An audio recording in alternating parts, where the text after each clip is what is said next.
So good morning students. In the last class we discussed the solubility of a solid in liquids and the factors which are influencing the solubility of solid in liquid.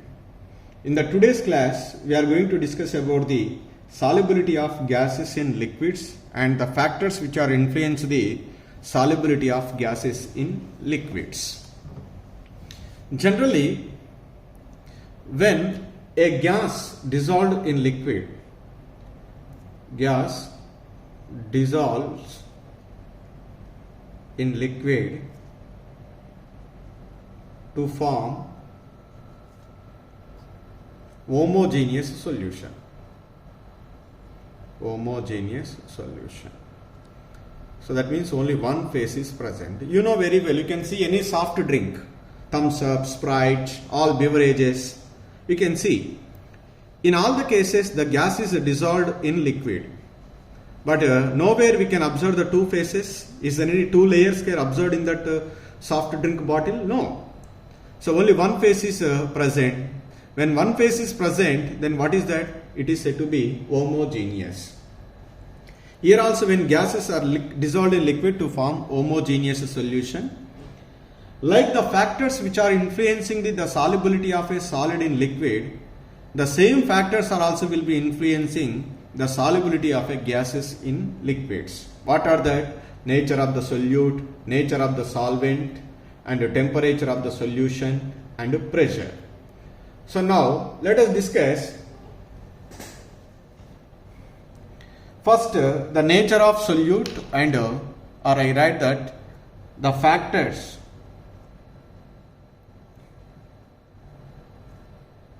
influence the solubility of gases in liquids are. The very first one is the nature of the solute and the solvent. Nature of the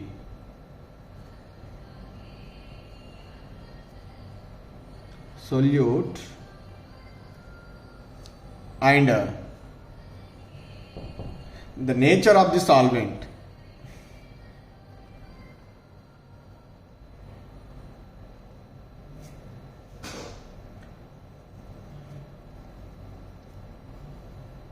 Here the different gases are dissolved in the same solvent. All the gases do not undergo same extent of solubility. That is a right statement here. The solubility of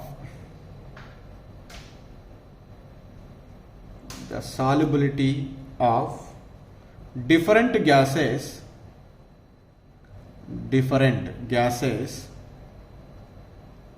in the same solvent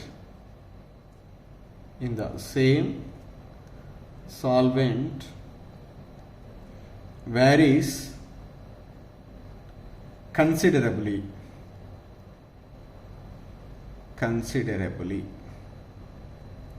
For example, some gases, let us take nitrogen, oxygen, hydrogen or helium. Some other gases also let us take like NH3 or SO2 or HCl. Both the gases are dissolved in same solvent, water. Here also dissolved in water. When these are dissolved in water, these are soluble to less extent, that means less soluble, and these are highly soluble.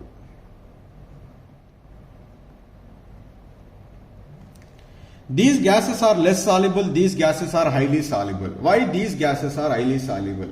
Is because of when these gases are dissolved in water, so now this ammonia is formed, chemically reacted with water to form ammonium hydroxide. So it can form sulfurous acid H2SO3 and this HCl, hydrochloric acid, is formed. So that means when these gases are dissolved in water, they can undergo chemical reaction with water to form these acids respectively. That's why we say that whichever the gases are chemically react with liquid solvent, they are always said to be most soluble gases. So from this one we can conclude one important statement, that is, most soluble gases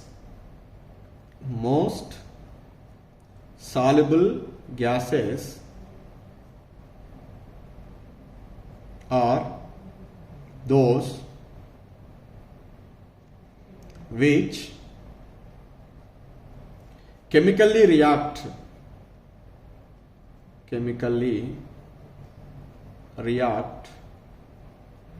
with the liquid solvent,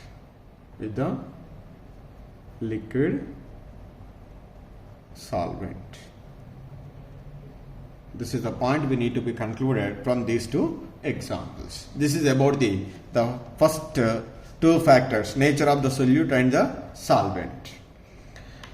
The other two factors are more important than these two, that is effect of temperature and effect of pressure. These two are having a greater influence on the solubility of a gases in liquids. Now go to the second factor, effect of temperature.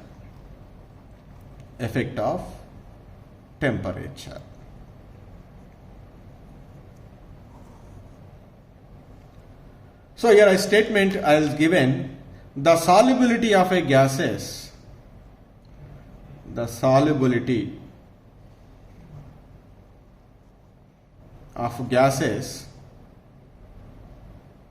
decreases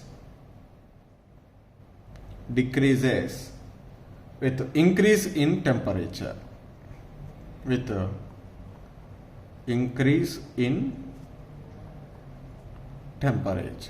This is a statement I will give.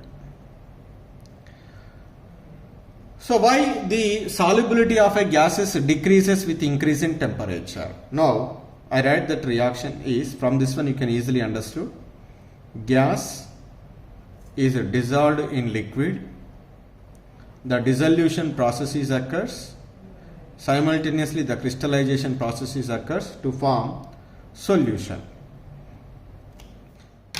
Here the dissolution process is exothermic, negative. What is it? Exothermic.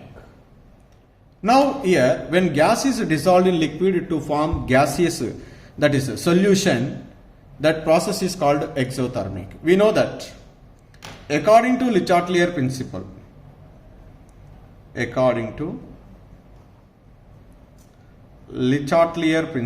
we discussed in the last class. I give the statement, principle. What does it says? Increase in temperature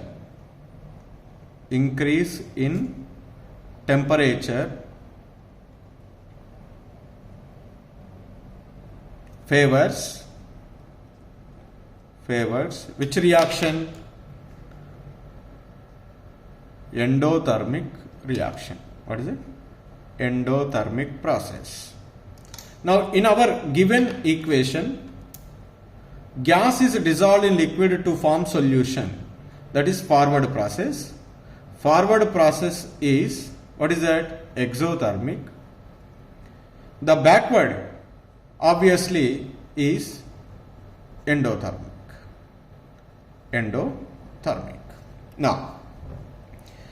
Now I am increasing the temperature.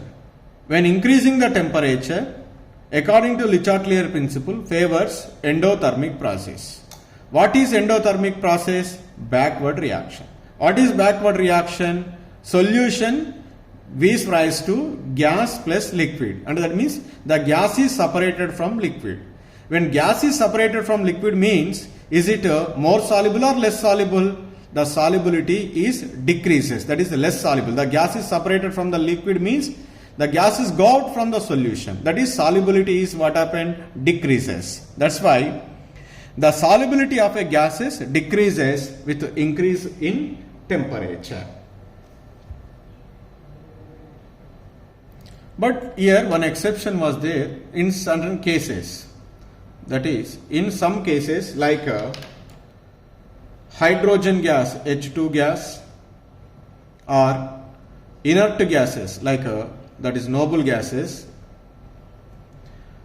their solubility, whose solubility increases slightly with increase in temperature.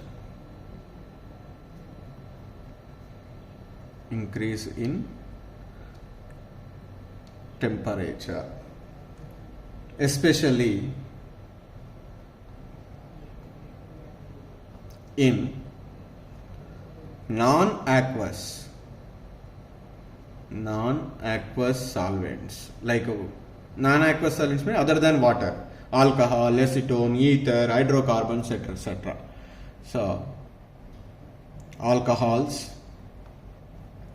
acetone, hydrocarbons, etc. All these are the non-aqueous solvents. In that cases, the solubility is increases with increase in temperature only in the case of which one? Hydrogen and inert gases. But what is the general statement? The solubility of a gases is decreases with increase in temperature. So the another important factor which affect the solubility of a gas in liquids is pressure. What is the general statement is given is the solubility of a gases, the solubility of gases increases with increase in pressure. With increase in pressure. So, to understand how the solubility of a gas is increases with increase in pressure, let us take a container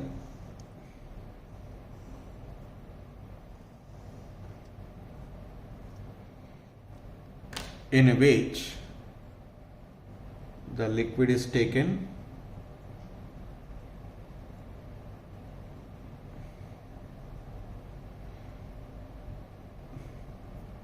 and the gas particles are dissolved. In this one, this red marks are represents gas particles.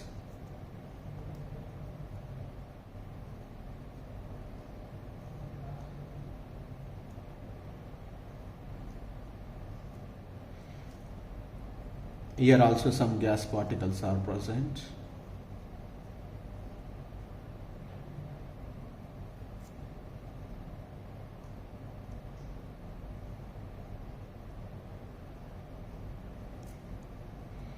So it is fitted with a piston of mass W1. So here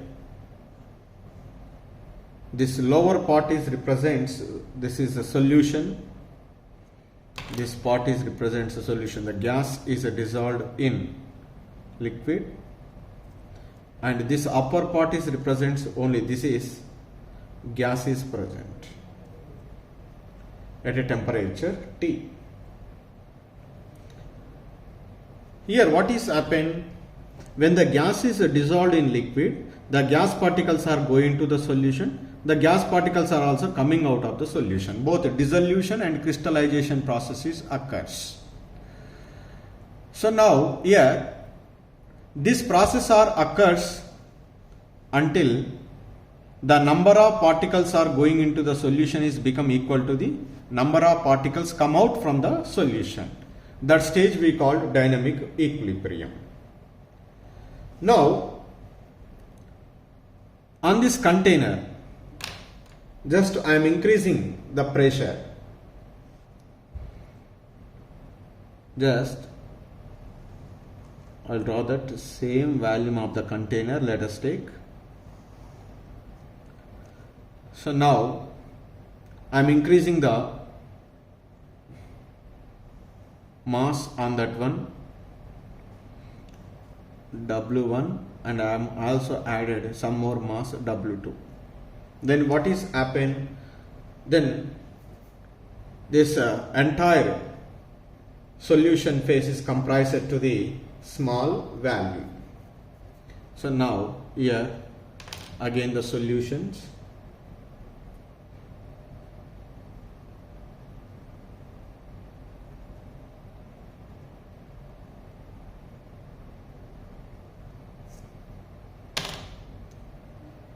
Now here these are the gas particles.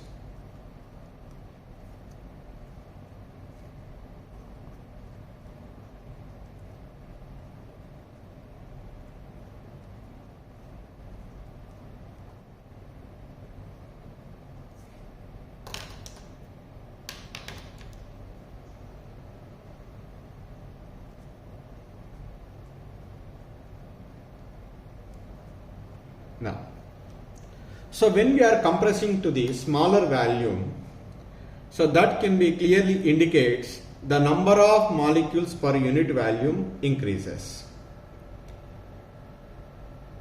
So when the number of gas molecules per unit volume over the solution is increases, more molecules will be striking the surface of the solution.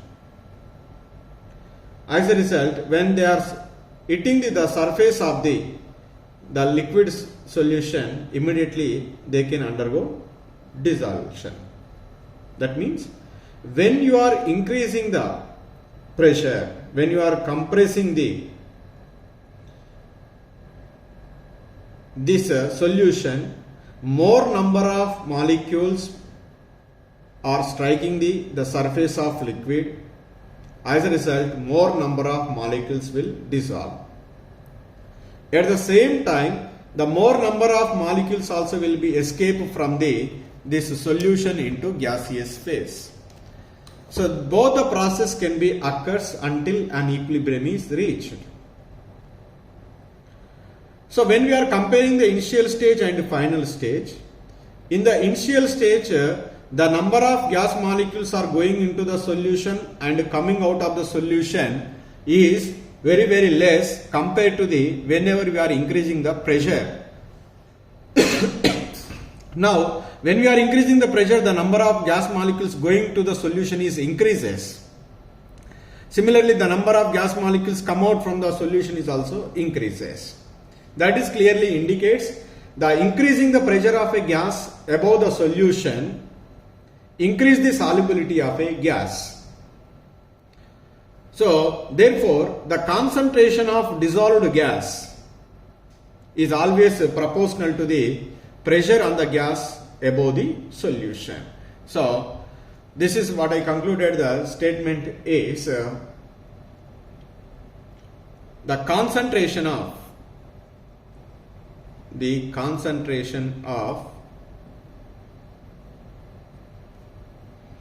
dissolved gas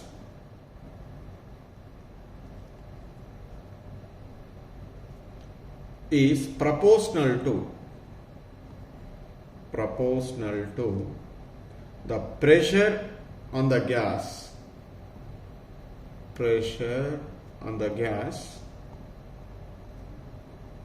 above the solution. When the pressure on the gas above the solution is increases, more amount of a gas is dissolved in the liquid. So this is a qualitative explanation. But there is a quantitative explanation can be done by the Henrys. He was studied it and investigated systematically the solubility of a gas in liquid. Finally, he gave a quantitative relationship between the solubility of a gas in a solvent and pressure. That is put in the form of a law. That law is called here Henry's law. This is very important. Henry's law. What is Henry's law? So William Henry is a scientist. He gave he gave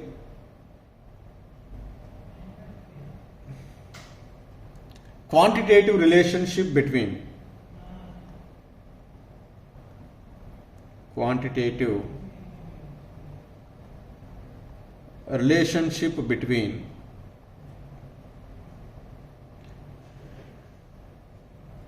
solubility of a gas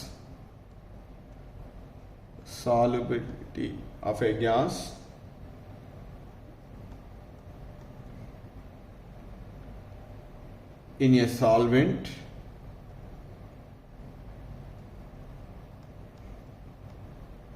and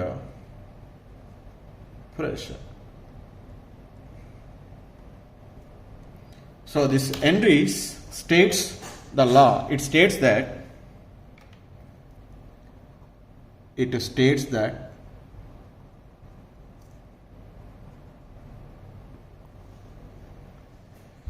the mass of dissolved gas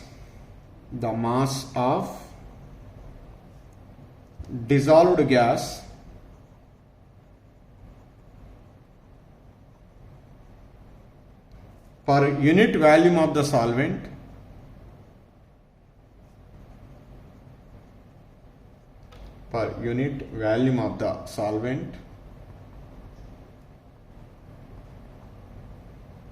at a given temperature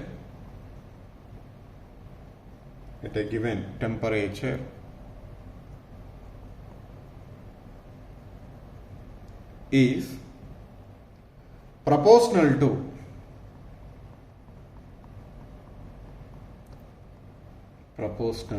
pressure of the gas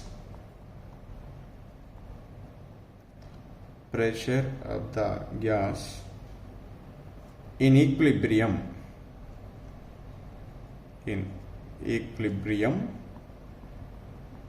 with the solution. This is very important, in equilibrium with the solution. Because when you are increasing the pressure, the number of gas molecules per unit volume is increases, and more number of molecules can be strike the surface of a liquid. When they are strike the surface of liquid, they going into the liquid. That means they dissolved in the liquid. More number of molecules are dissolved. At the same time, the more number of gas molecules also will be come out from the solution. So here these two processes will be continuously occurs until the number of gas particles are going into the solution will be equal to the number of gas particles come out of the solution. That state we call in a dynamic equilibrium. At that dynamic equilibrium, the mass of a dissolved gas molecules is always directly proportional to the pressure of the gas in equilibrium with the solution. This law is called as Henry's law. So now mathematically we can write here, if small m is the mass of the gas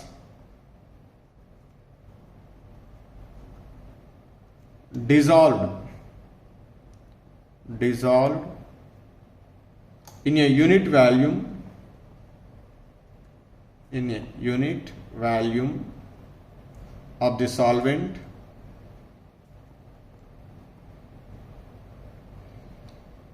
and P is the pressure of the gas,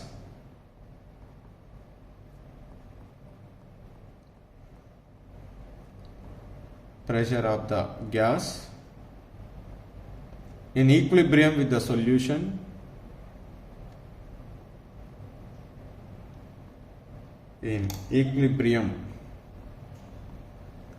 solution, then what we write is M is directly proportional to P, M is equal to K into P.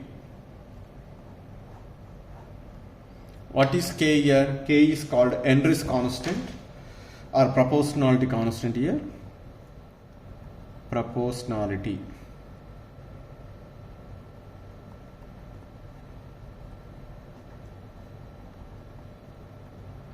Whose value depends upon the K. depends upon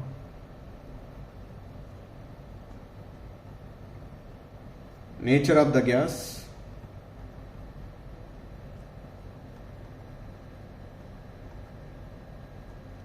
nature of the solvent,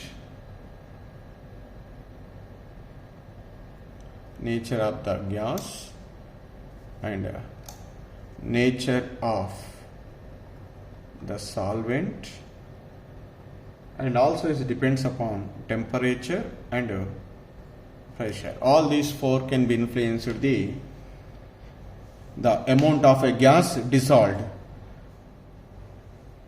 in a liquid, that is proportionality constant.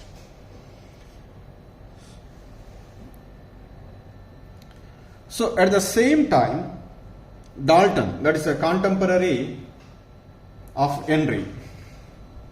So Dalton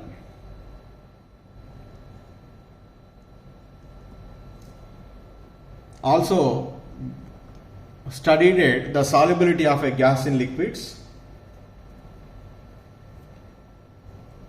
It was concluded that the solubility of a gas,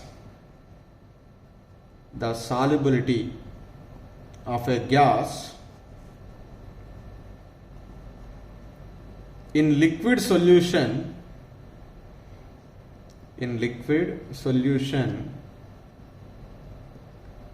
depends upon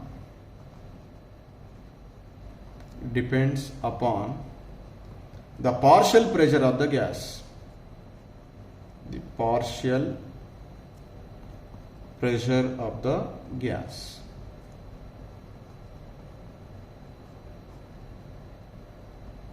The solubility of a gas depends upon the partial pressure of a gas. So it was the solubility of a gas can be expressed in terms of a mole fraction of a gas. That is, he writes, if we use, you can say like this, if we use mole fraction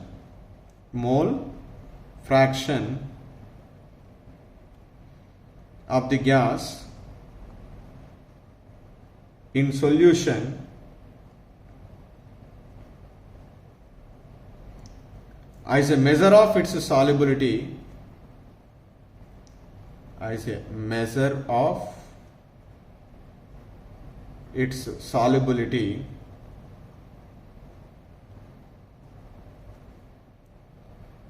then what does he say is the mole fraction of a gas is then the mole fraction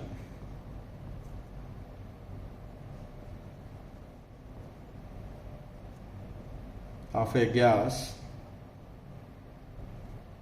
in the solution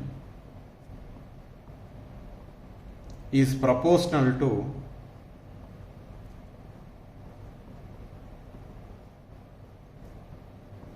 the partial pressure of a gas. The partial pressure of a gas in the solution. So mathematically we write as, if the mole fraction of a gas present in the solution if is X and partial pressure of a gas is P, then X is directly proportional to P. Then X is equal to, we write as some constant K dash into P. So then based on this one, the Henry's law also will be modified or alternatively stated as, then he write as Henry's P is equal to KH into X. This is the statement is given, P is equal to KH into X, where KH is called Henry's constant. Henry law constant, that is equal to 1 by K dash. 1 by K dash. So now, after this, seeing this Dalton's law, the Henry's law also will be stated as the Henry's law.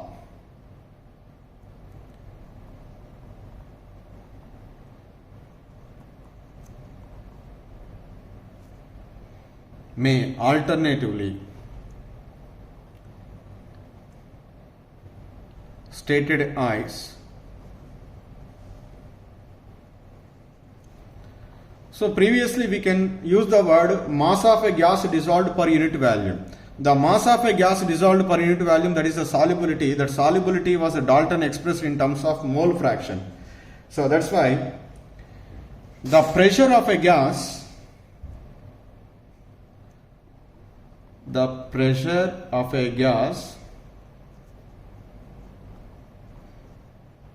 over the solution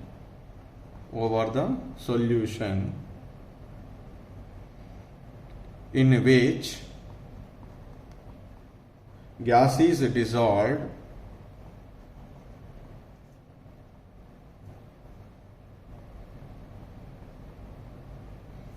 is proportional to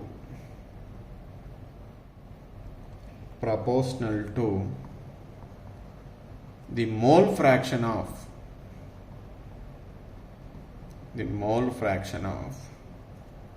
gas dissolved in the solution.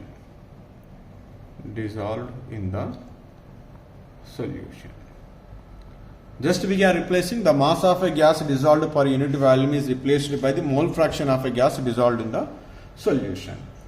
So with the help of this mathematical expression, P is equal to KH into X, if we draw a plot, when we draw a plot, it is in the form of Y is equal to mx, P the partial pressure of a gas and a mole fraction of a gas is taken on the x-axis, this is on y-axis, it is in the form of Y is equal to mx, so it is passing through the origin, so we are getting the slope, that slope is KH. So did you get the same plot? Okay, the same type of a plot, but all do not coincide on the same line. So that's why we will give one statement here. One important statement is all the gases do not have the same KH value. Different gases have the different KH values at same temperature. We are not getting the same slope in all the gases. So that I will give the statement here. Different gases have different KH values,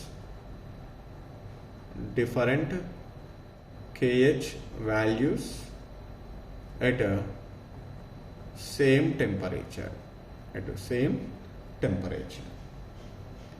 So that KH values depends upon which one? Now the nature of a gas. KH value depends upon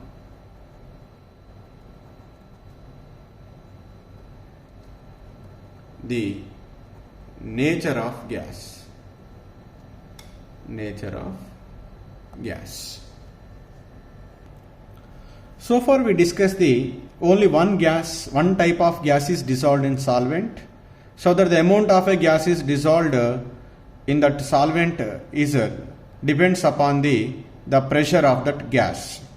Suppose if the mixture of gases are dissolved in a particular solvent, then each gas, how much amount is dissolved, depends upon the total pressure of all the gases or partial pressure of each gas. So now here, whenever a mixture of gases are dissolved in a particular liquid solvent, the amount of each gas is dissolved in that solvent depends upon its own partial pressure. It never depends upon the total pressure of the solution. That's why we can apply the Henry's law only for each gas independently, even though the presence of other gas in the solution. This is another important note. This is very useful to understand in the coming concepts. So that whenever a mixture of gases is present, each gas is how much amount is dissolved is depends upon its partial pressure. If the partial pressure of that gas is more amount of that gas is dissolved in that solvent. If the partial pressure of the gas is less, then that is clearly indicates the less amount of that gas is dissolved in that solvent.